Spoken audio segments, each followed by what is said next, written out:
Fala galera, e aí? Como foi que vocês se saíram nessa semana com a lista de exercício? A gente vai trabalhar com termologia e termodinâmica, assunto que é extremamente recorrente na prova do Enem, né? E eu vou dar aquelas dicas especiais para que você se tranquilize, para que quando você estiver fazendo as questões, provavelmente você vai perceber que poderia ter feito de uma maneira mais rápida, um processo, entendi, eu fiz, mas não entendi direito. E agora é a oportunidade da gente estar trabalhando isso, tá certo? Então vamos lá, vamos começar com a nossa resolução. A nossa primeira questão ela diz o seguinte, ó. Sobre o conhecimento, então a primeira coisa que a gente vai levar em consideração é que ele vai estar falando sobre a termologia, aí você já destaca isso para poder identificar qual é a questão que a gente está trabalhando, né? E ele pede para que você analise qual é a opção correta. Então logo na letra A, ele diz para a gente o seguinte, preste atenção, a transferência de calor, então nós vamos destacar isso aqui, calor, por condução e convecção é possível através do vácuo. Bem, isso está errado, tá certo? A gente sabe que a condução é um processo que ocorre de molécula em molécula, havendo transferência de energia sem que haja o transporte da matéria. Então ele precisa de um meio material, não pode se propagar no vácuo. Só isso já anularia, já deixaria você fora dessa letra A. Mas a gente sabe também que a convecção é quando você tem a transferência de energia onde ele ocorre a transferência de energia com o transporte da matéria. Ou seja, esse movimento contínuo do quente subir e do frio descer é chamado de correntes de convecção. É o que a gente vê na brisa marítima, na brisa terrestre, tá certo? Então precisa também de um meio material. Ou seja, o único processo de transferência de calor que pode acontecer no vácuo é o processo da irradiação. A irradiação, que é o processo que a gente pode acontecer no vácuo. Então essa primeira proposição ela está errada.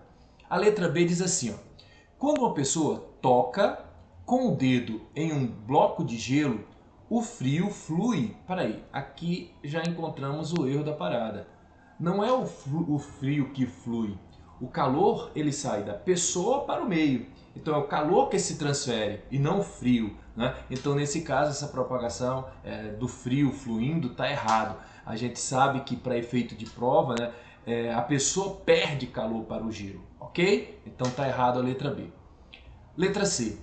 Ao tocar uma porta de madeira, identifique aqui de que é feita a porta, e uma maçaneta de metal. Então você tem dois materiais de natureza diferente, madeira e metal. Uma pessoa nota diferentes sensações térmicas. Por exemplo, a maçaneta está mais fria e a porta está mais quente.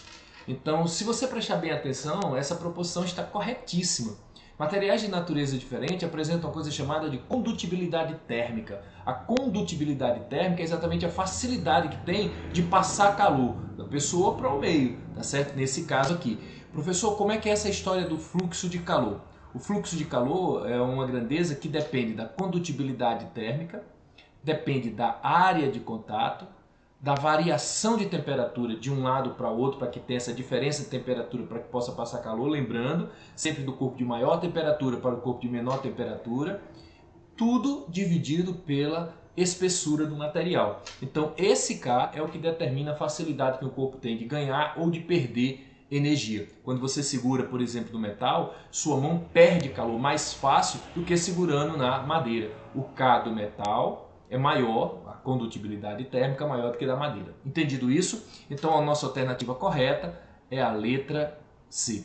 Mas como a gente sabe, a gente está se preparando para fazer a prova. Então, além de marcar, eu vou indicar para você o que é que a gente deve fazer. E aí eu vou continuar com as outras questões para que, se porventura alguém marcou ou a D ou a E, que a gente já sabe que está errada, mas vamos ver onde é que está o erro. Por que elas estão erradas? Acompanhe comigo.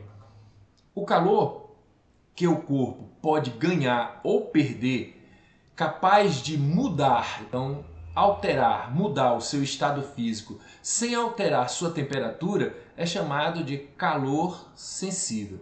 Não, né, galera? A gente sabe que existem dois tipos de calor, o calor chamado de sensível, que é o quimacete, né? E o calor latente, que é o quimala. O calor sensível e o calor latente, eles todos dois, preste atenção, são calores. Só que o calor sensível ele muda de temperatura sem mudar o estado físico.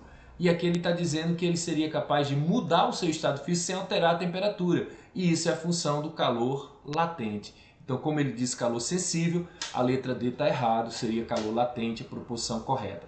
E a letra E diz a variação, cuidado com esse termo, né, de temperatura na escala Fahrenheit é igual à variação de temperatura na escala Kelvin. Aqui eu quero fazer um lembrete para vocês. Olha. Primeiro, quando ele fala em temperatura, temperatura Celsius sobre 5, temperatura Fahrenheit menos 32 dividido por 9. Deixa eu ajeitar esse 2 aqui que ficou bem feio. Né? Então, menos 32. Temperatura em Kelvin não tem graus, porque é uma escala absoluta. Menos 273 sobre 5. Isso é temperatura. Quando ele fala em variação, acréscimo, redução de temperatura, então ΔC sobre 5, ΔF sobre 9 e ΔK sobre 5. Observe que é a escala Celsius que é igual à escala Fahrenheit. Então, a escala Celsius e Fahrenheit são iguais. A variação na escala Fahrenheit é diferente da variação na escala Kelvin. E por isso, onde tem igual, ficou errado. A única alternativa correta é a letra C. Se preparem para isso. O Enem gosta de trabalhar com questões onde envolve conhecimento teórico e uma palavrinha pode fazer toda a diferença na hora da prova. Parabéns para aqueles que acertaram. Vamos seguir em frente. Vamos ver mais uma questão do nosso material. Aí vem a questão de número 2. Olha que linda essa questão, porque ele diz assim, ela talvez seja aquela questão que foi dada, né, para o aluno dizer, nossa, estou sabendo, estou gostando, a matéria é legal, mas envolve muito conhecimento do aluno, principalmente porque a gente já falou da teoria dela. Vamos ver agora com conta. Uma das consequências, então vamos primeiro analisar isso aqui, né? Uma das consequências das trocas de calor que ocorrem durante uma transformação química realizada em um meio aquoso é a variação de temperatura. Então, de novo, nós temos aqui o termo da variação de temperatura. Você vai destacando aquilo que é importante para você na hora da prova do Enem. Se o sistema receber, qual a diferença, professor? Um ganha e o outro perde. Quem recebe é positivo, quem cede é negativo. Então ele está ganhando, absorvendo positivo, quantidade de calor positivo. De calor, essa sofrerá um aumento, né? Porque se ele estivesse perdendo, diminuiria, teria uma redução, aqui é um aumento de temperatura. E cede calor, terá queda de temperatura, foi o que a gente explicou. Durante uma reação química realizada em meio aquoso, observa-se que a variação de temperatura do sistema foi de 22 graus Celsius para 28 graus Celsius. Eu vou anotar isso aqui, ó. Minha temperatura inicial, 28 graus Celsius. Minha temperatura final, minha temperatura inicial 22 graus Celsius, né? 22 graus Celsius. E minha temperatura final, 28 graus Celsius. Implica dizer que teve um acréscimo de temperatura de 6 graus Celsius. Você faz, professor, entendi, não é complicado não. Mas agora vem o segredo da questão, que na realidade ele deu de presente, né? É possível calcular a quantidade de calor trocada em um sistema por meio de relações matemáticas, Q é igual a mc ΔT. Essa relação é conhecida como a equação fundamental da calorimetria e mostra que o calor trocado, Q, depende da quantidade de massa, M, do calor específico do corpo, Czinho, e da variação de temperatura, em graus Celsius. Sabendo que a massa da solução referida no texto, então nós temos que o Mzinho é igual a 100 gramas. E considere que o calor específico, o Czinho, é de 1 calorias por gramas de graus Celsius. A quantidade de calor trocada nesse processo, então você vai utilizar a famosa fórmula do que macete. Qual o macete para você descobrir esse calor, né? Então, a massa vale 100, o calor específico vale 1 e a variação de temperatura que a gente encontrou, 6. 600 cal e a nossa alternativa correta, letra B. Espero que você tenha acertado essa questão também. Veja que o texto ele foi autoexplicativo, né? O Enem gosta de trabalhar com isso, mas aqui até a fórmula ele já colocou para você. Só se liga porque ele falou que era um calor que provocava variação de temperatura. Se tivesse também mudança de estado físico, você teria que colocar a fórmula do calor latente, ok? Vamos à questão de número 3. Essa questão é uma questão bem interessante e eu queria chamar a atenção de vocês para um detalhe, porque nessa resolução desse quesito, ele diz assim para a gente, ó, A Torre Eiffel, localizado em Paris, na França, é feita de aço. Então ele determinou para a gente o material que está trabalhando, aço. E quando está a uma temperatura, essa é a temperatura ambiente de 15 graus Celsius, possui uma altura de 325 metros. Beleza, tranquilo. Até aí um texto legal, bonitinho, dentro dos conformes, com os dados precisos. Dependendo do ângulo da insolação, um dos lados da torre pode aquecer mais do que o outro, fazendo com que o topo da torre sofra um pequeno desvio de sua posição devido à diferença de dilatação térmica do metal. Para avaliação da diferença de dilatação térmica entre os lados da torre, considere um sistema composto por duas barras de ferro fisicamente separadas e de tamanhos iniciais iguais à da torre. Então, a primeira coisa que eu quero que você tome como base é o seguinte: quem é o comprimento da torre 1?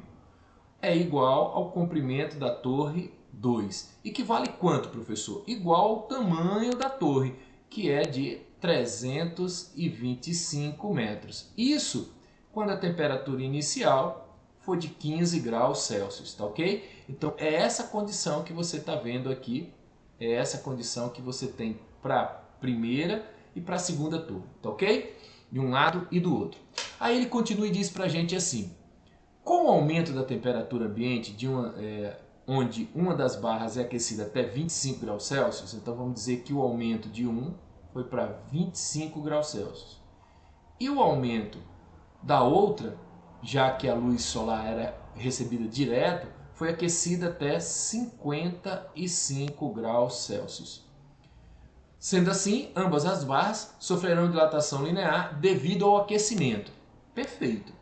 Com base nessas informações e nos conhecimentos sobre calorimetria, determine o valor da diferença do comprimento entre as barras quando elas forem aquecidas. Bem, na prova original você vai perceber que não tinha esse esquema. Esse esquema foi eu que coloquei para a gente poder imaginar. Isso aqui seria com a temperatura de 15 graus Celsius, ó, tá certo? As duas barras da torre têm exatamente o mesmo tamanho inicial, que é 325 metros. O que foi que aconteceu? Uma sofreu um lado um acréscimo de 25 graus Celsius na sua temperatura e a outra chegou a atingir uma temperatura de 55 graus Celsius. Observe que uma teve um aumento, a outra teve um aumento um pouquinho maior, óbvio. E o que eu estou querendo encontrar? A diferença entre esses aumentos, entre o aumento da 1 e o aumento da 2. Então, para a gente poder identificar essa maneira, para a gente poder entender o que eu vou querer aqui nesse processo, deixa eu eliminar isso aqui bem rapidamente, né? Só para a gente poder ter um espaçozinho, porque agora você já entendeu a ideia. E aí o que nós vamos fazer é algo relativamente simples, não tem nada de complicado. Eu vou utilizar primeiro a caneta azul para representar o que está acontecendo com a barra 1, tá certo? Então, delta L1 é igual a L01 alfa vezes ΔT. Essa é a forma da dilatação linear. Observe que no enunciado ele disse que era feito de ferro.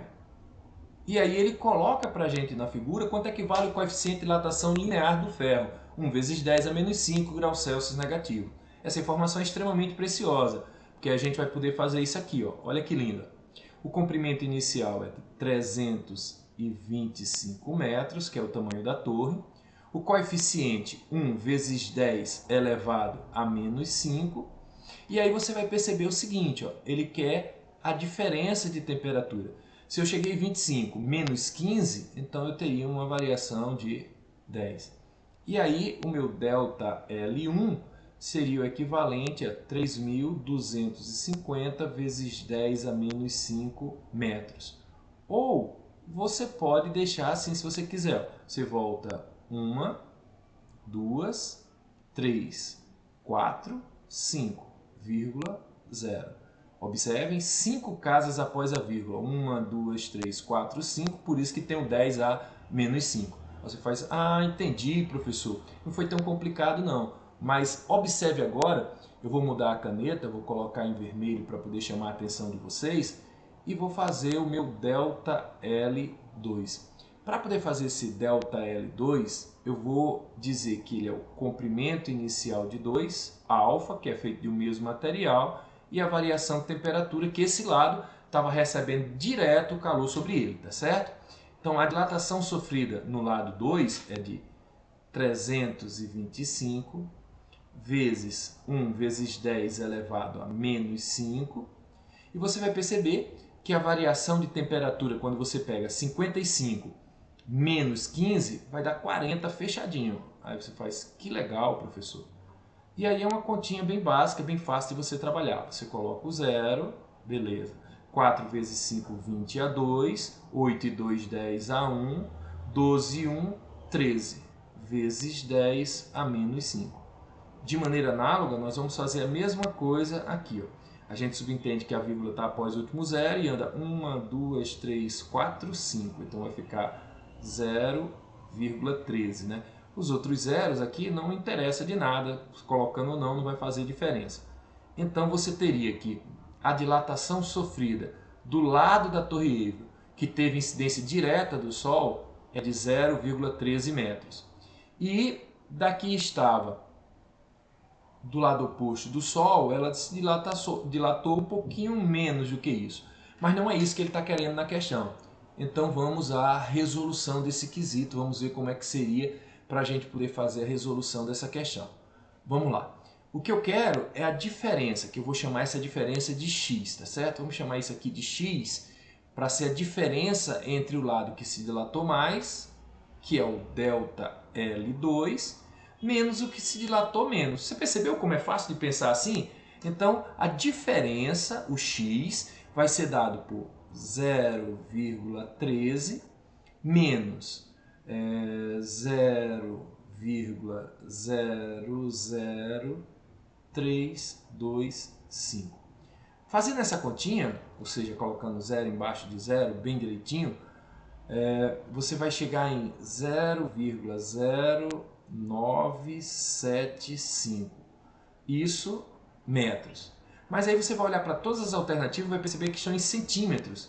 E aí você vai ter que passar isso aqui para centímetros. Ou seja, duas casas de metro para chegar em centímetro por 100. Né? Então, 9,75 centímetros. E a nossa alternativa, a alternativa da letra A. Que questão linda, né? Questão suave, sutil, onde o aluno tem que fazer a fórmula da dilatação linear, do lado que tem incidência maior do Sol e o lado que sofre menor influência do Sol. Com essa pequena, você percebe que ela vai sofrer uma pequena inclinação de 9,75 centímetros, né, do lado onde o Sol faz ela inclinar no sentido contrário. Beleza, professor, entendido isso. Vamos à questão de número 4 agora, para a gente poder entender melhor como é que funciona isso aqui. Essa questão é linda, né? E observe que é característica da prova do Enem porque ela traz uma coisa que a gente está vendo logo de cara, tem uma tabela. Essa tabela ela não apareceu aí à toa, ela tem que ter um propósito para a gente. Vamos observar. A questão 4, ela diz assim para a gente. Vamos ver o que uma nos fornece de interessante. Em uma aula experimental de calorimetria, então identificamos a calorimetria, uma professora, né, queimou 2,5 gramas de castanha de caju. Então eu vou colocar isso aqui como primeira informação. Vou colocar aqui. Essa corzinha ficou meio estranha, né? Vamos mudar essa cor, vamos deixar ela mais viva. Então só para animar um pouco mais, vamos deixar assim. E vamos colocar aqui Isso, como ficou mais legal. Castanha. O que é que eu sei da castanha, professor? Que a massa da castanha ela é de 2,5 gramas. Beleza, entendido, professor. Crua, para aquecer 250 gramas de água. Então agora nós vamos aquecer a massa da água, que é de 350 gramas. Em um recipiente apropriado para diminuir as perdas de calor. Um calorímetro ideal, você não tem perda de calor para o meio. Com base na leitura da tabela nutricional a seguir, então observe que essa tabela vai ser importante, né, a seguir, e das medidas de temperatura da água após a queima total do combustível, ela consumiu, eu vou destacar isso aqui, ó, 50% da energia disponível foi aproveitada. Então, para aquecer a água, eu precisei de 50% da quantidade de calor fornecida pela castanha, que eu estou chamando aqui de QC. Então, a quantidade da água, 50% da quantidade da castanha, foi isso que ele disse aqui. O calor específico da água, então o Czinho da água, vale 1 cal/gramas de graus Celsius. E sua temperatura inicial era de 20 graus Celsius. Então, se encontrava a 20 graus Celsius. Beleza, professor. Aí ele pergunta, vou daqui a pouco falar a respeito dessa tabela, né? Porque tem o valor energético, carboidrato, proteínas, gorduras totais, isso para 2 castanhas que corresponde a 10 gramas. Eu vou já falar um pouquinho a respeito disso. Qual foi a temperatura da água? Então, que era a temperatura final da água, né? Nessa condição aqui, ó, quem é a temperatura final da água? Em graus Celsius, medida no final do experimento, ou seja, quando aconteceu isso, ele absorveu 50% da queima provocada pela castanha, certo? Então aqui eu vou dividir essa questão em 2 momentos distintos. Mas primeiro eu quero chamar a atenção de vocês para esse pequeno detalhe aqui, ó. É chamado de valor energético. Observe que ele está em quilocalorias. Aí você faz, entendi, professor. Se ele está trabalhando com quilocalorias, então vamos fazer aqui o nosso primeiro passo. Qual seria o primeiro passo para a resolução legal dessa questão? Bem simples. Olha o que foi que ele falou aqui para a gente poder entender como é que funciona. 10 gramas, ou seja, 2 castanhas, né? Então, 10 gramas tem um valor energético equivalente a 70 quilo. Olha o quilo aqui, ó. Ou seja, 1000 calorias. 70.000 calorias. Ah, professor, entendi. Mas na questão ele disse que ele só tinha 2,5 gramas e não 10. Então nós vamos encontrar para 2,5 gramas qual foi a quantidade de calor fornecido por essa castanha. Aí você diz assim, então é fácil, né, professor? Não tem muito que a gente perder tempo, não. Não. Produto dos meios pelos extremos, o famoso cruz credo, né?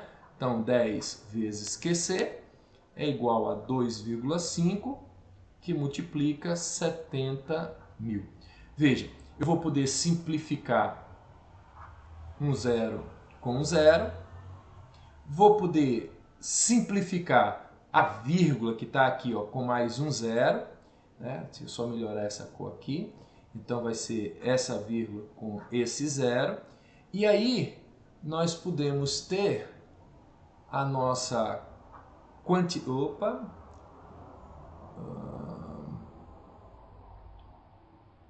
Vamos lá. A nossa quantidade da castanha, do caju, não é? Como sendo uma continha relativamente simples. Ó. Cuidado, eu fiquei com 25 que multiplica 700.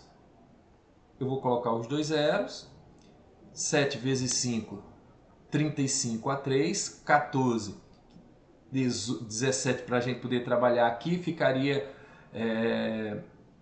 nesse processo simples, né, que a gente tem aqui, 17.500. 17.500. Eu estava olhando se era calorias mesmo que ele estava colocando, né?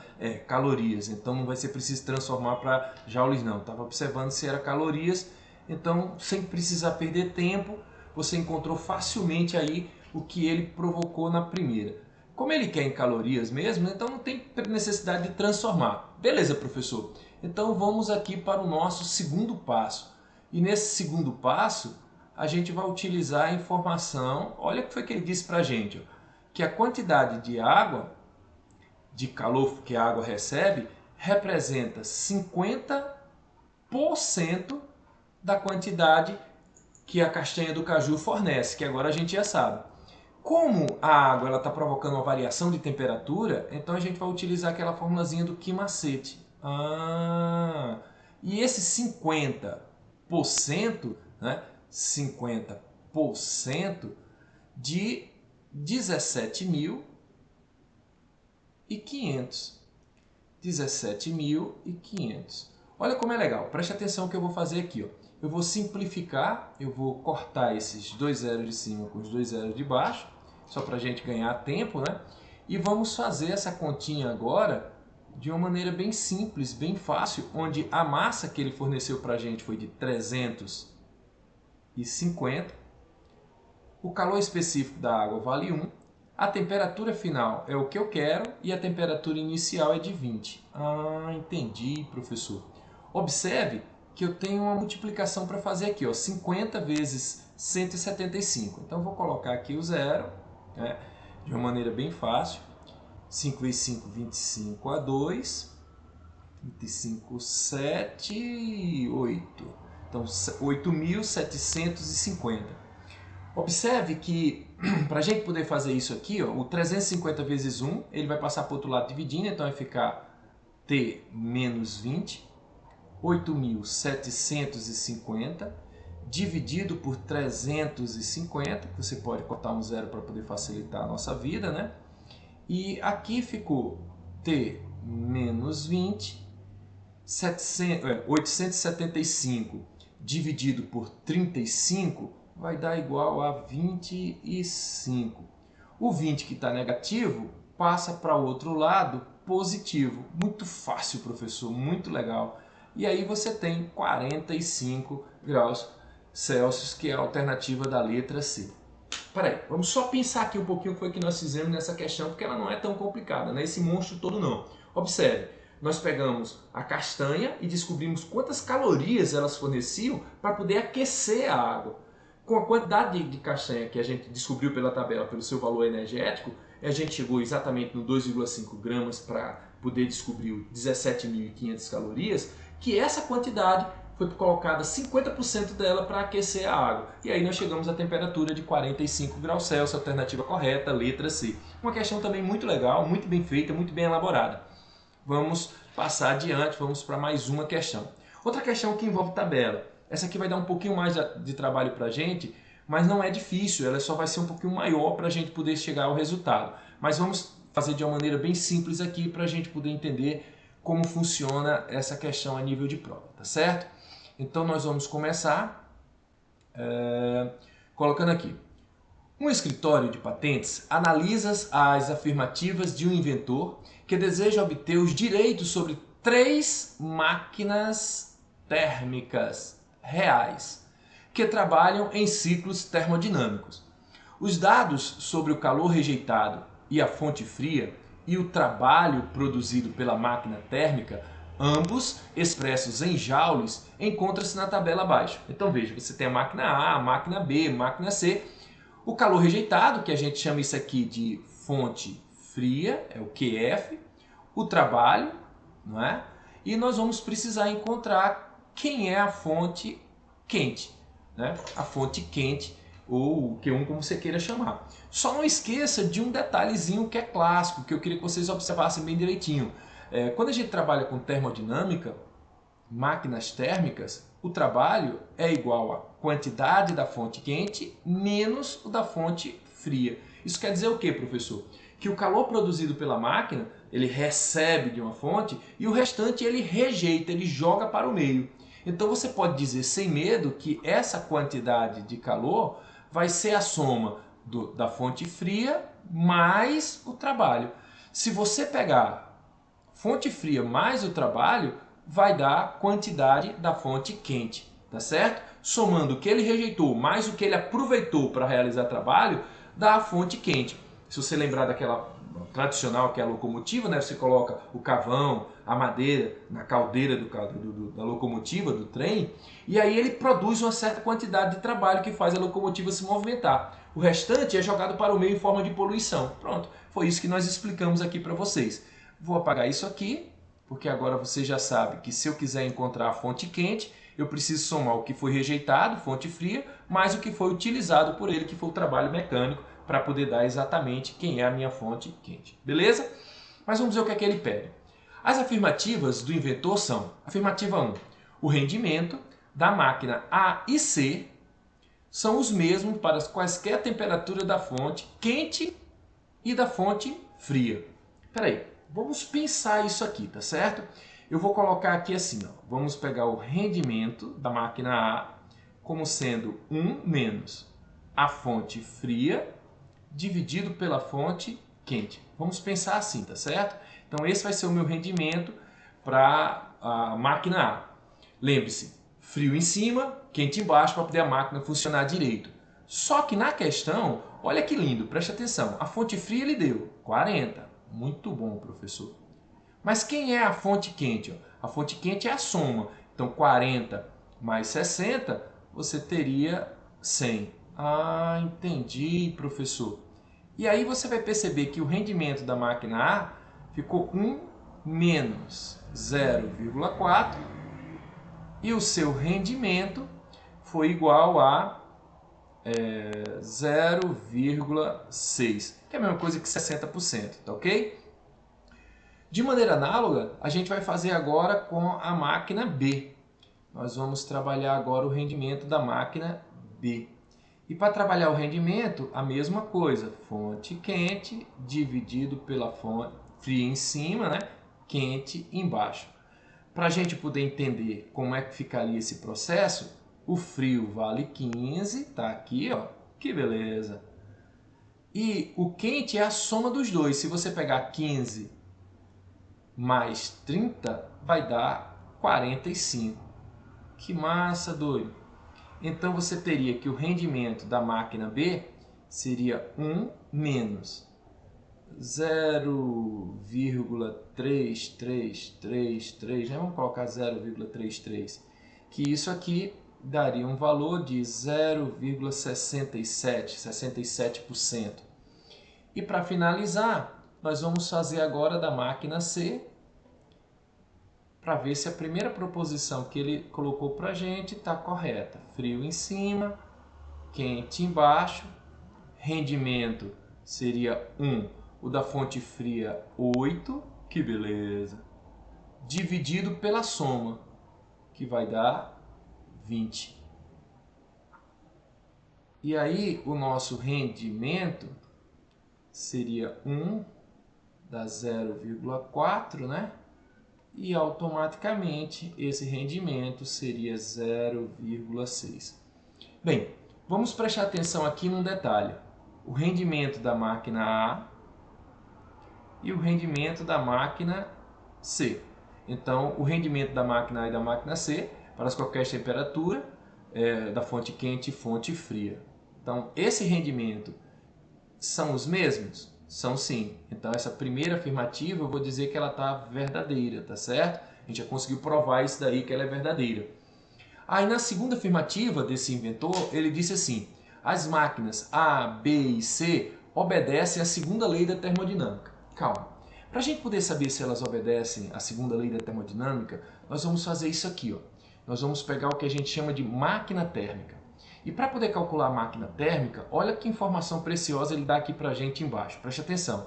Tomando sempre as temperaturas dos reservatórios da fonte quente e fria, a máquina com 900, vou destacar aqui, ó, 900 Kelvin e 300 kelvins.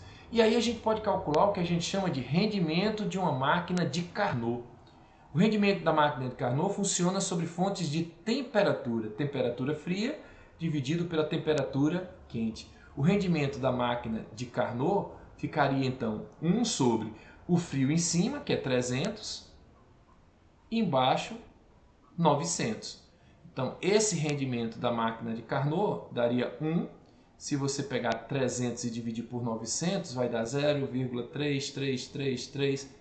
E aí o rendimento, deixa eu colocar aqui para ficar mais fácil da gente entender, o rendimento da máquina de Carnot seria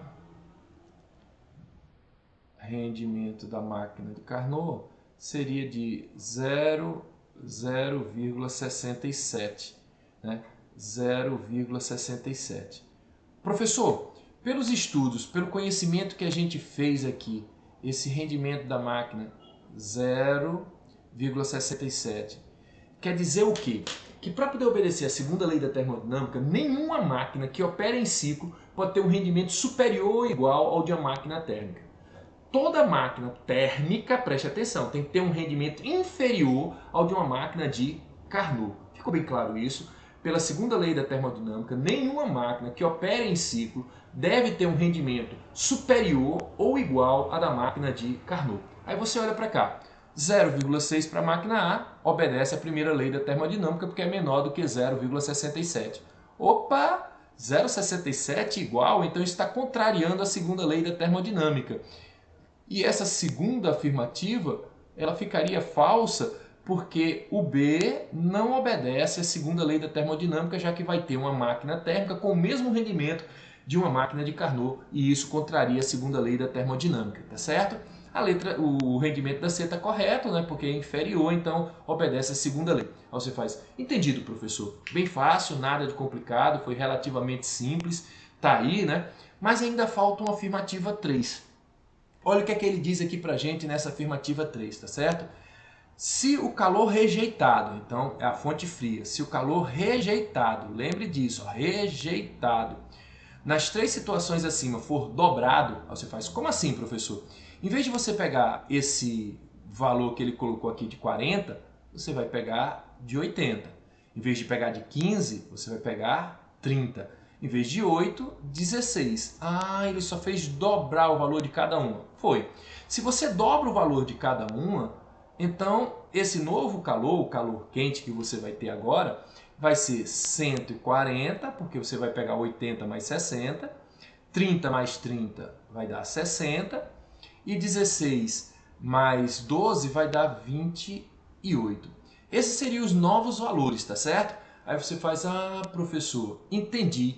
Bem, o que eu vou fazer aqui para a gente poder entender esse procedimento?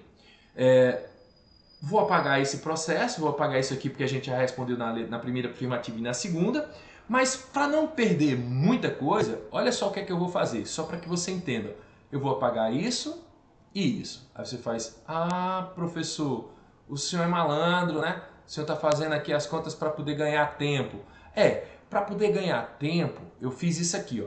Quem é a fonte fria? 80. Show de bola, professor. Quem é a fonte quente? 140. Então, 80 dividido por 140 vai dar 0,57. E 1 menos 0,57 vai dar 0,43. Ou, se você preferir, 43%. Você faz, entendi, professor. Agora vamos para a letra B, né? A B, ele colocou para a gente o seguinte, ó, a fonte fria, né? Mas eu vou substituir esses valores aqui, porque eu estou dobrando. Você está vendo que eu estou fazendo um trabalho de preguiçoso, né? Mas é só para você entender que o mecanismo é o mesmo, né? Então eu vou pegar 45, vou pegar 30, que foi o valor que ele dobrou, que beleza. E vou pegar agora 60. E aqui fica 60. Que isso aqui vai dar 0,5. E isso aqui seria o equivalente a 50%, ou 0,5 para o B. De maneira análoga, a gente vai fazer a mesma coisa agora com o C, né? A máquina C. Nós vamos observar os seus valores e vamos ver o que é que acontece. Vê, eu sei que é um trabalho de preguiçoso, mas vamos seguir isso aqui. Vamos fazer isso aqui para a gente ver como funciona. Só para ganhar tempo, tá certo? Quem é a fonte fria agora? A fonte fria é o dobro, então dá 16. Muito bom. E em vez de 20, você vai pegar agora 28. Automaticamente, 16 dividido por 28 vai dar 0,57, que isso é 0,43. Mais uma vez, você percebeu que a máquina A e a máquina C mantiveram o mesmo rendimento, mesmo dobrando a fonte fria. E aí ele diz pra gente assim, ó, se o calor rejeitado nas três situações acima for dobrado e for mantida a mesma produção de trabalho, a máquina B apresentará rendimento superior ao das máquinas A e C. Correto. 50% é maior do que 43%. Então, essa afirmativa está correta. E aí, você vai perceber que você tem a afirmativa 1 e 3, letra D.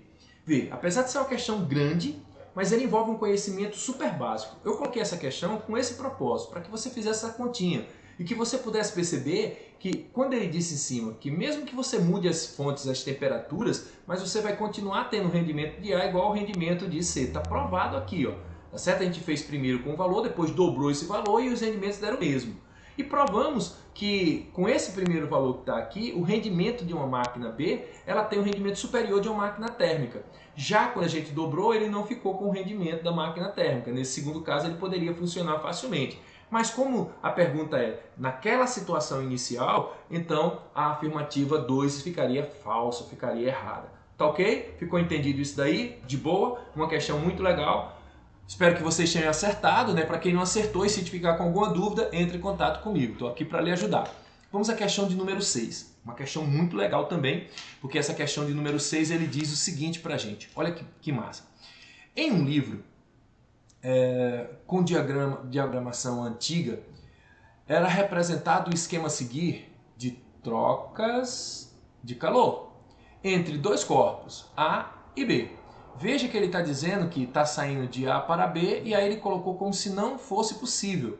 Bem, calor saindo de A para B não é possível por um motivo bem simples. A temperatura de A é maior do que a temperatura de B. E a gente já aprendeu que, de acordo com a segunda lei da termodinâmica, espontaneamente o calor sai de uma região de maior temperatura para uma de menor temperatura. Só pela teoria você já sacou a ideia. Quer dizer, professor, que isso é a segunda lei da termodinâmica, conservação da quantidade de calor de um sistema? Simples assim. Então ele diz assim, nesse esquema, o autor explica que o calor espontaneamente não... Lembre, ó, tá aqui esse cruzadinho, né? Não pode ir de um corpo para outro de temperatura mais alta. O espontâneo seria de maior temperatura para o de menor temperatura.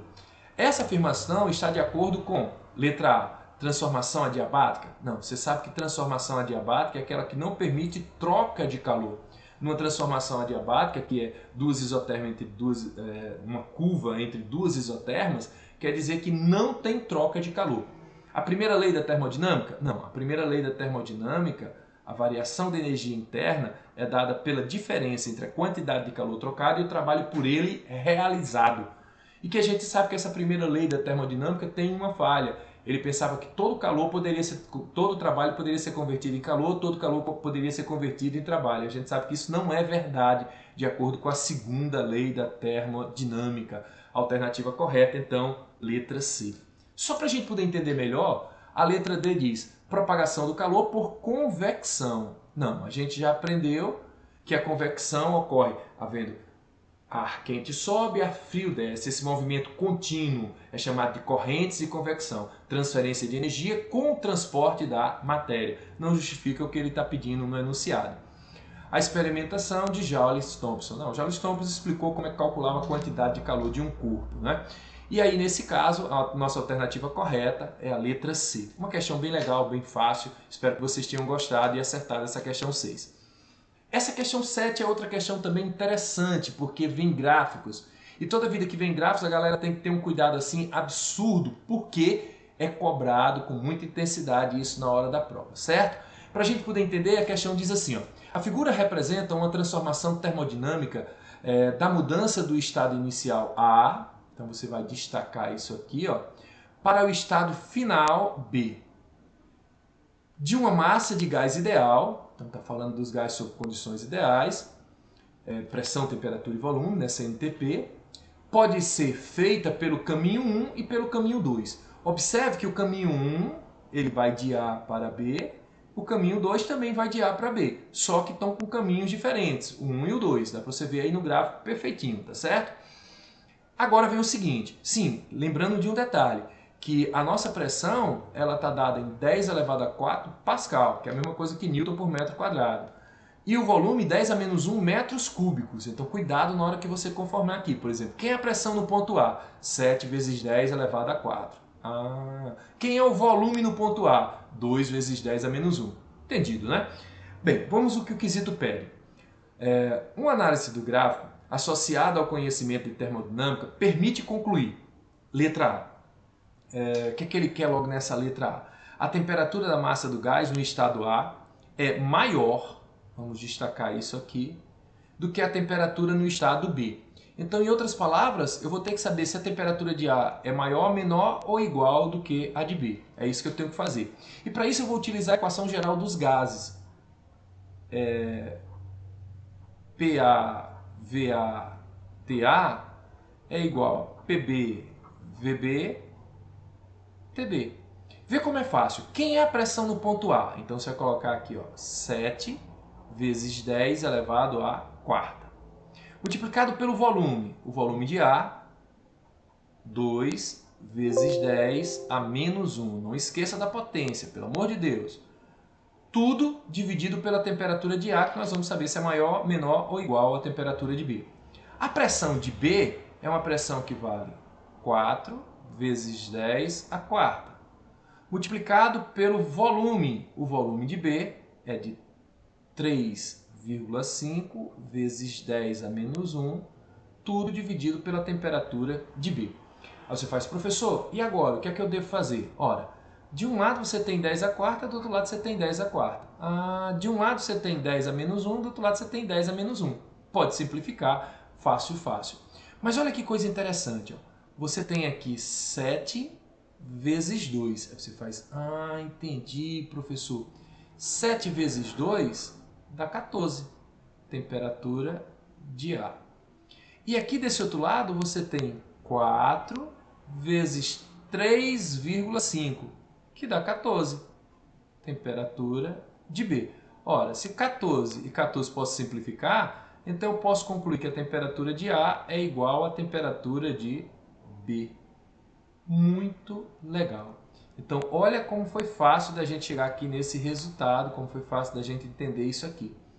Só utilizamos a equação dos gases, né?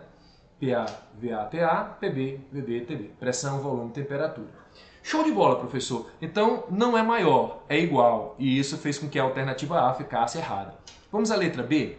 A variação de energia interna de um gás no caminho 1 é maior do que a do caminho 2. Aí você pode estar pensando assim, professor, para a gente poder fazer essa letra B, eu não sei que a variação de energia interna é uma grandeza diretamente proporcional à variação de temperatura? Isso.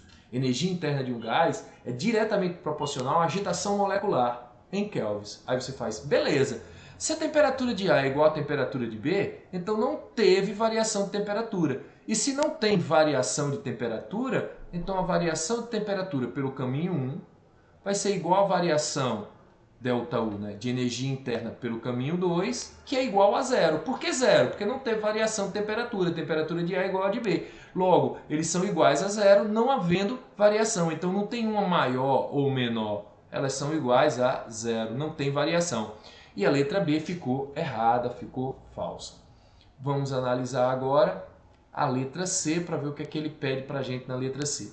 A quantidade de calor trocada pela massa do gás no caminho 1 é de 4,15 vezes 10 elevado a 4.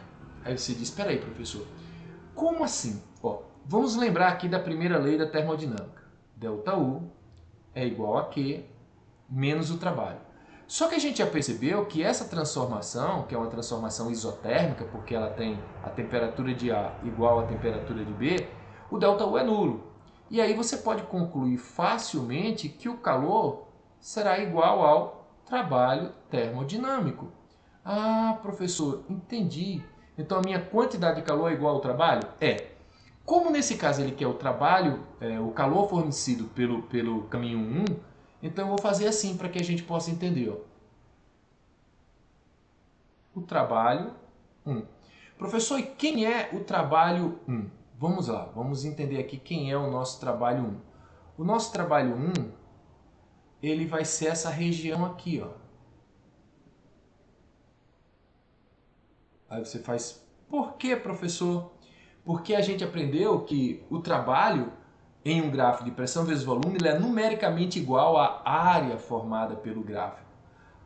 Entendi, professor. Então aqui eu vou ter o que eu chamo de área 1.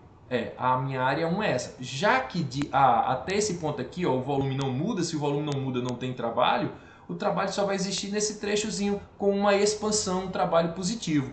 E aí, facilmente a gente encontra agora a nossa resposta. Deixa eu só padronizar aqui a cor das canetas para a gente poder ficar fácil. Fazendo assim, ó, base vezes a altura dessa área vermelha, que seria a área do trabalho 1. Então vamos lá. Quem é a minha base? De 2 até chegar em 3,5 vai dar 1,5. Então eu vou colocar 1,5 vezes 10 a menos 1. E a minha altura seria até 4, então vai ficar 4 vezes 10 elevado à quarta. Bem, agora uma continha de bodega, 1,5 multiplicado por 4, então isso aqui vai dar igual a 6 vezes 10, 1 menos 4, 3 joules. Essa foi a minha quantidade de calor, que ele disse que seria igual a 4,15, então está errado, porque deu 6, né? A gente está vendo aqui que deu 6 e automaticamente isso aqui está errado. Vamos à letra D. O que é que ele diz na letra D? O trabalho realizado pela massa do gás no caminho 2 é 6 vezes 10 a terceira. Será que vai dar o mesmo valor disso aqui? Vamos fazer aqui, vou pegar aqui uma outra cor de caneta, só para poder destacar, e vou chamar isso aqui de D. Nós vamos pegar aqui o trabalho, vai ser representado por isso aqui, ó, preste atenção, é todo esse caminho aqui, inclusive essa parte aqui de baixo. Ah, professor, então isso aqui vai ser a minha área 2? É tudo isso aqui até embaixo. Ele vai de A até esse ponto aqui, pega tudo isso. Aí você faz, então já está claro que vai ser diferente, né? Mas vamos provar para vocês como é que ficaria. Base vezes altura. Vamos lá. De 2 até 3,5 a minha base vai dar 1,5 vezes 10 a menos 1. E minha altura agora seria 7 vezes 10 elevado a 4. De uma maneira bem simples, você vai pegar agora esse 1,5, que foi essa diferençazinha que a gente encontrou aqui, percebeu? E multiplicar por 7. Então aqui vai dar 501, então 10,5 vezes 10 a terceira joule. Show de bola, professor. Então fácil, nós encontramos, deixa eu só ajeitar isso aqui que ficou feio, né? Então 10,5 vezes 10 a 4 e não 10 a sexta. Sobrou a letra E, então tem que ser a letra E. Mas vamos ver se realmente ela diz isso. Ó. A quantidade de calor trocada pela massa no caminho 2 é da ordem de grandeza de 10 a quarta. Aí você faz, professor, tem 10 a terceira aqui. Mas calma, veja que esse número que está aqui, 10,5, você pode e deve fazer assim, ó, 1,05. Você volta uma casa diminuindo o número, aumenta uma no expoente. Aí agora você vai olhar para isso aqui, ó. 1,05 é menor do que raiz de 10, que é 3,16, que é o fator para a nossa potência de 10. Como esse valor é menor do que raiz de 10, que é 3,16, então a notação científica, que é o 1,6, vai ter a ordem de grandeza de 10 a quarta sem mudar, sem alterar. Então ele ficaria na ordem de 10 a quarta joules. E aí ficaria correta, a alternativa correta, a letra E. Uma questão bem legal, bem simples, envolveu aí o conhecimento de área, de gráfico, da equação dos gases, né? A primeira lei da termodinâmica, uma questão bem legal. Espero que você tenha gostado. Vamos para mais uma questão. Ah, essa é massa! É o tipo de questão onde o aluno vai ter que ter cuidado, porque uma palavrinha pode colocar em risco tudo, tá certo? Então vamos lá, vamos pensar agora junto o que é que ele diz. Em termodinâmica, estudamos processos importantes que fazem parte dos ciclos utilizados em máquinas térmicas. Aí você destaca para poder identificar qual é o assunto que ele está querendo. Em alguns dos quais de grande relevância tecnológica, além de científica. Com relação ao que ocorre com o gás ideal, identifique se verdadeiro com V ou se falso com F as seguintes afirmativas. Vamos lá. A primeira afirmativa diz assim: em todo processo isovolumétrico, que é a mesma coisa de isocórico e que também pode ser chamado de isométrico, então isovolumétrico, isométrico ou isocórico, isso quer dizer que o volume é constante. Então o volume do gás permanece constante. O trabalho realizado pelo gás é nulo. Aí você faz, espera aí, professor, o trabalho realizado pelo gás é nulo quando o volume é constante? Como assim? Gente, o trabalho ele é pressão vezes variação de volume. Se o volume permanece constante, então não tem trabalho. Logo, o trabalho é um trabalho nulo. Ah, então essa proposição é uma proposição verdadeiríssima. Show de bola. Entendido, professor. Proposição 2. em todo processo adiabático. Professor, adiabático é aquele que não permite a troca de calor com o meio, né? Exatamente. A energia interna do gás é constante. Aí você para entender assim, peraí, professor, como é que eu vou fazer para encontrar isso aí? Ó? Se o Q é igual a zero, gente, para pensar. Se o Q é igual a zero, você vai lembrar da primeira lei da termodinâmica. ΔU é igual a Q menos o trabalho. Isso aqui, ó, é zero. Então você pode dizer que o ΔU ele vai ser menos o trabalho. E o que isso quer dizer, professor? Isso quer dizer que ele não permanece constante, permanece variando, porque está mudando o volume. E mudando o volume, porque está realizando trabalho, ele fica alterando a sua temperatura. E essa proposição 2 ficaria falsa. Não tem troca de calor, mas ocorre mudança na temperatura. Ele fica alterando sua temperatura porque ele está realizando ou sofrendo o trabalho. Vamos agora à proposição de número 3. A proposição de número 3 diz assim: em todo processo isobárico, professor, o que quer dizer isobárico? Isobárico quer dizer pressão constante, tá certo? Não há trocas de calor? Errado. Quem não permite troca de calor é a transformação adiabática. É a transformação adiabática que não permite a troca de calor. Então, de cara, isso aqui já está errado. Quando eu tenho uma pressão constante, então o trabalho será pressão vezes a variação de volume. Tá ok? É isso que eu posso garantir para você. E aí essa proposição ela ficaria falsa. Quem faz com que não haja trocas de calores não é a transformação isobárica, é uma transformação adiabática. Ok? Entendido isso? Então vamos agora à última proposição, proposição 4. Proposição 4 diz assim: em todo processo isotérmico. Professor, o que quer dizer isotérmico? Que a temperatura permanece constante. E se a temperatura permanece constante, a variação da energia interna é nula. A temperatura do gás aumenta, está errado, né? Porque ela permanece constante quando há realização de trabalho sobre ele. Então está falso, ele não aumenta, ele é nulo, né? Ele é constante, ele permanece constante, não tem variação na energia interna. E aí você vai perceber que a sequência que ele pede para que você marque de cima para baixo seria verdadeiro, falso, falso e falso. A letra é uma questão muito legal, muito bem elaborada, a cara da prova do Enem, se liga nisso com todo o cuidado do mundo, tá certo? Vamos à questão de número 9. A questão de número 9 também é uma questão teórica e que ela traz para a gente a seguinte informação matemática. Vamos lá. A termologia é um ramo da física que estuda os fenômenos que envolvem troca de calor, suas causas e consequências. Nesse ramo da física, estuda-se termometria, dilatação térmica, né?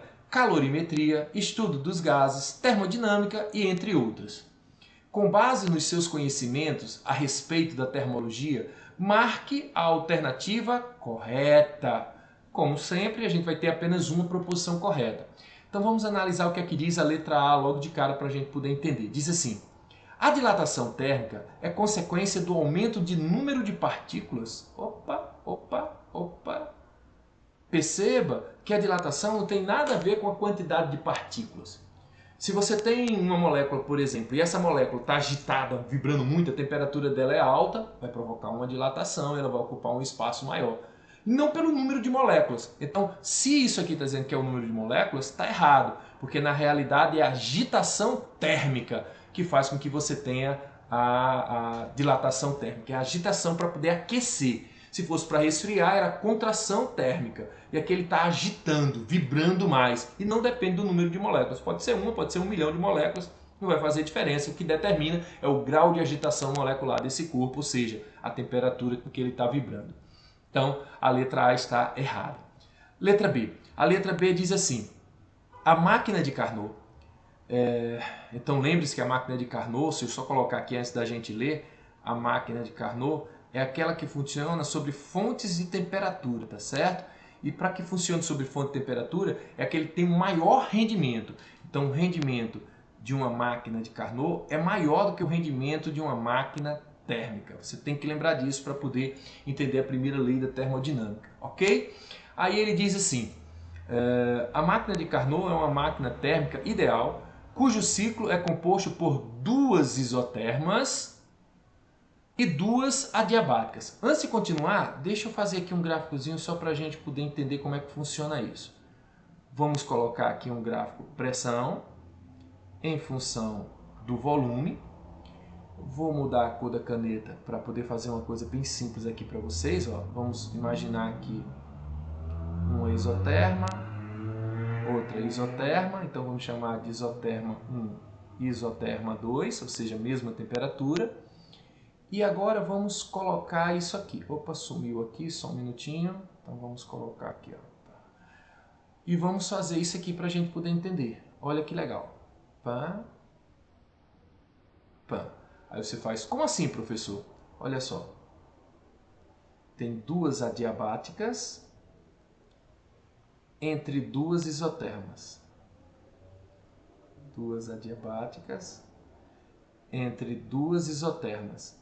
E isso é o que representa, e isso é o que faz a gente entender como é que funciona a máquina de Carnot. Então ela funciona em ciclo, ela sai de um ponto que nós vamos chamar, por exemplo, de um ponto A, vai para um ponto B, transformação adiabática. Vai de B para C, transformação isotérmica. Vai de C para D, transformação adiabática. E outra isotérmica. Então, observe que nós temos adiabática, isotérmica, adiabática, isotérmica. Como ele disse aqui para a gente, olha só, composto por 2 isotermas e 2 adiabáticas. Então, está correto até aqui. O rendimento dessa máquina é máximo, também está certo, porque ele funciona sobre fontes de temperatura, né? É máximo que uma máquina térmica pode ter trabalhando entre 2 temperaturas, a da fonte quente e a da fonte fria. Perfeito! Perfeito! Tudo muito legal referente à máquina de Carnot, a segunda lei da termodinâmica. Mas só para a gente poder tirar dúvida, vamos fazer a letra C, letra D e letra E. A letra C, ela diz para a gente assim, preste atenção. A pressão de um gás é consequência do número de colisões. Pressão é a colisão intramolecular ou de molécula contra as paredes do recipiente. E da velocidade com que suas partículas colidem. Certíssimo. É a interação entre as moléculas com as paredes do recipiente que eu contém.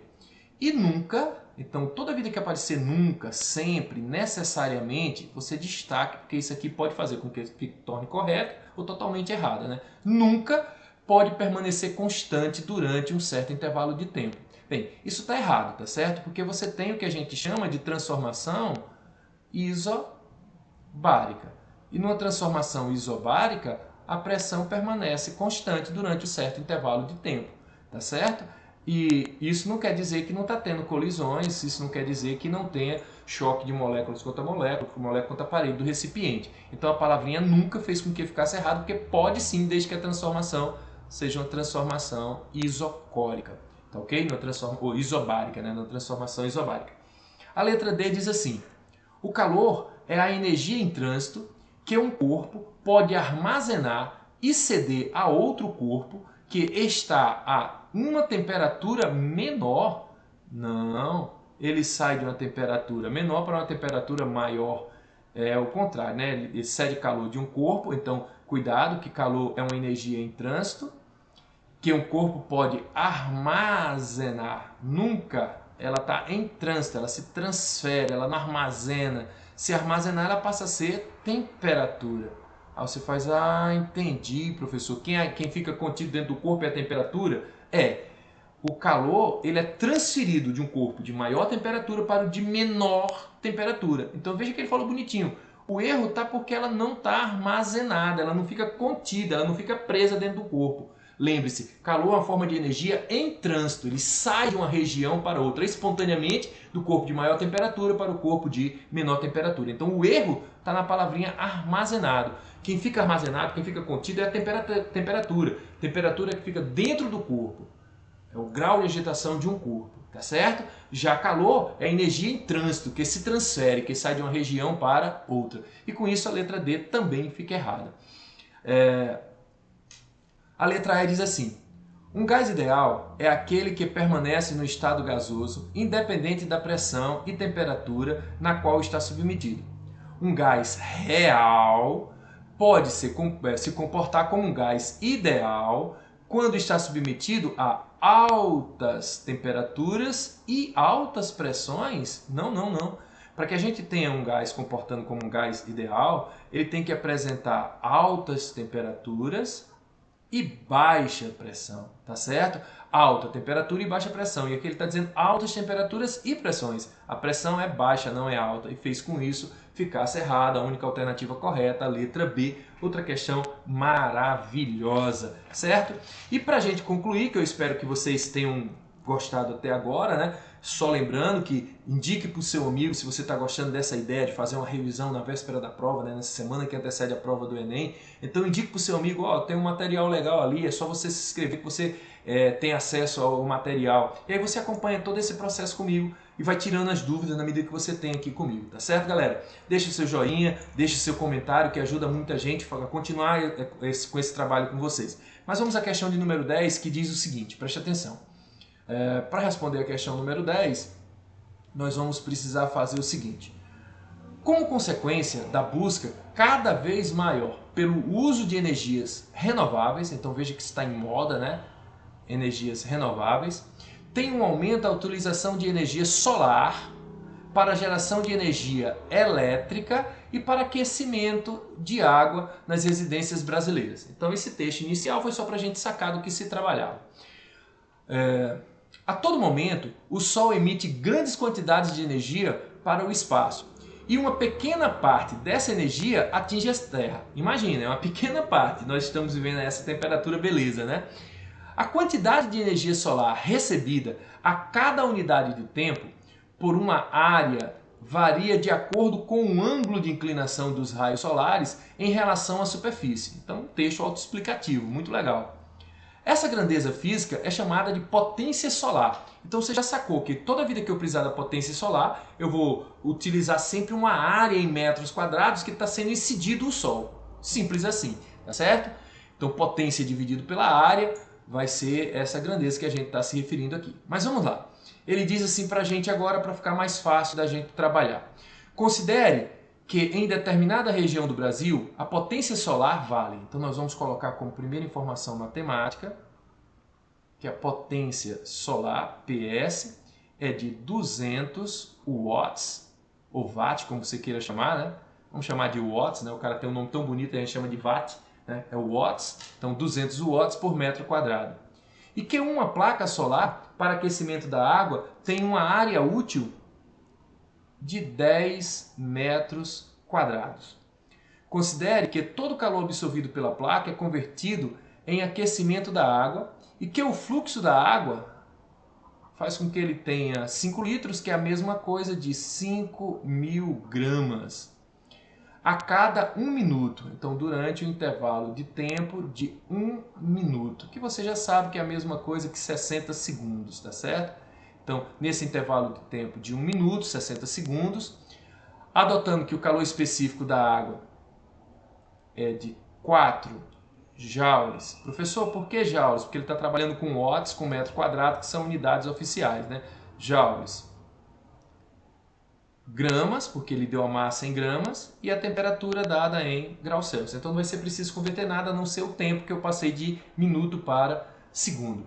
E aí ele pergunta, qual a elevação da temperatura que a placa solar é capaz de impor à água? Então veja que ele não está querendo a temperatura final, ele está querendo qual foi a variação de temperatura que foi sofrida por essa placa.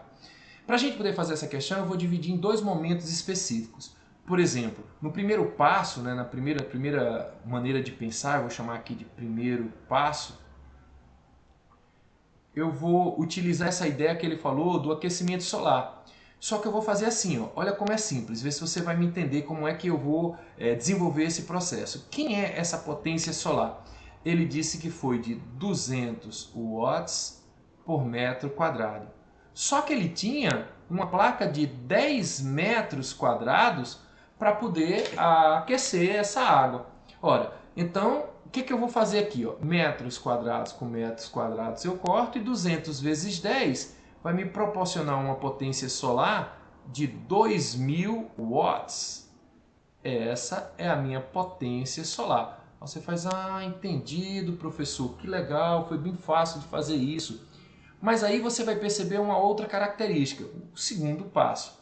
Porque com o primeiro passo você descobriu quem é a potência, né?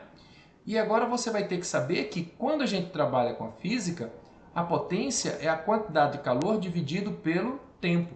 A potência ela pode ser trabalho dividido pelo tempo, calor dividido pelo tempo ou energia dividido pelo tempo. Quando eu digo que potência é trabalho pelo tempo, eu estou me referindo à parte mecânica, energia mecânica. Quando eu digo que é potência calor dividido pelo tempo, a calorimetria, a parte do segundo ano, né? E quando a gente trabalha com energia elétrica dividida pelo tempo, a gente está falando em potência elétrica. Então se liga que é a mesma fórmula, mas aqui a gente está trabalhando com essa quantidade de calor. Onde o aluno já sacou também uma coisa, essa quantidade de calor vai provocar uma variação de temperatura. E se ela vai provocar uma variação de temperatura, que macete. Cuidado, porque Tzão é temperatura, Tzinho é tempo. Acabou a física, virou continha de bodega. A potência solar da nossa placa é de 2.000. A massa que foi dada aqui é uma massa de 5.000. O calor específico da água é 1. Nós vamos descobrir quem é a variação de temperatura quando tiver decorrido o equivalente a 60 segundos. Olha que coisa interessante eu vou fazer aqui só para a gente ganhar tempo. Tem 3 zeros, eu vou cortar aqui com 3 zeros. Professor, pode fazer isso? Pode sim, fácil, fácil, né? Mas eu também vou mostrar para você uma outra coisa que eu queria que você tivesse cuidado na hora que a gente está fazendo isso. O 60 que está dividindo, ele vai passar para o lado do 2 multiplicando. Então nós vamos ter isso aqui, ó. Preste atenção. Deixa eu só ajeitar aqui a caneta, que a ponta dela ficou fina. Isso. Então nós vamos ter que a variação de temperatura é 2 vezes 60, porque ele passou para o outro lado. E o 5 vezes 1 que está multiplicando passa dividindo. Ah, entendi, professor. Não tem nenhum segredo, não tem nada de anormal nisso aqui não, tá certo? Mas aí eu quero de novo chamar a atenção de vocês, porque a água é 4. Ó. Ah, entendi, professor, é verdade, é 4. Né? Então aqui fica vezes 4. Você sacou? Professor, o senhor é esperto, mas o senhor percebeu que a gente ia cometer esse erro? É um erro comum, clássico. Por quê? Porque lembra que eu falei para você? Ele normalmente coloca 1 calgramas, mas aqui ele já colocou joules, porque ele está trabalhando em watts. E se o aluno trocar isso, ó, perdeu. O 5 vezes 4 passou para o outro lado. Bem, continha de bodega agora, sem nenhum grau de dificuldade, né? Só para a gente poder entender como é que funciona. Então você teria 120 dividido por 20, que daria igual a 6 graus Celsius. E aí você vai procurar a alternativa na letra C. Deu para entender, né, como é que é feito? 2 vezes 60 dá 120, 5 vezes 4 dá 20, 120 dividido por 20 dá igual a 6. Fácil, fácil, você encontrou a nossa alternativa. Galera, espero que vocês tenham gostado, né? Espero que vocês tenham aproveitado bem isso daí. Deixa eu só fazer isso aqui assim para ficar bonitinho. Vamos continuar praticando, né, para aperfeiçoar. E claro, depois que a gente tiver treinado, depois que a gente tiver aperfeiçoado isso, vamos ver se a gente aproveita os nossos estudos da melhor maneira possível. Se você gostou, galera, deixe o seu joinha, deixe o seu like, como eu já disse, se inscreva no canal, indique para um amigo. Esse projeto é fabuloso. Vamos continuar aí até a véspera do Enem. Um abraço forte e até a próxima, galera. Valeu!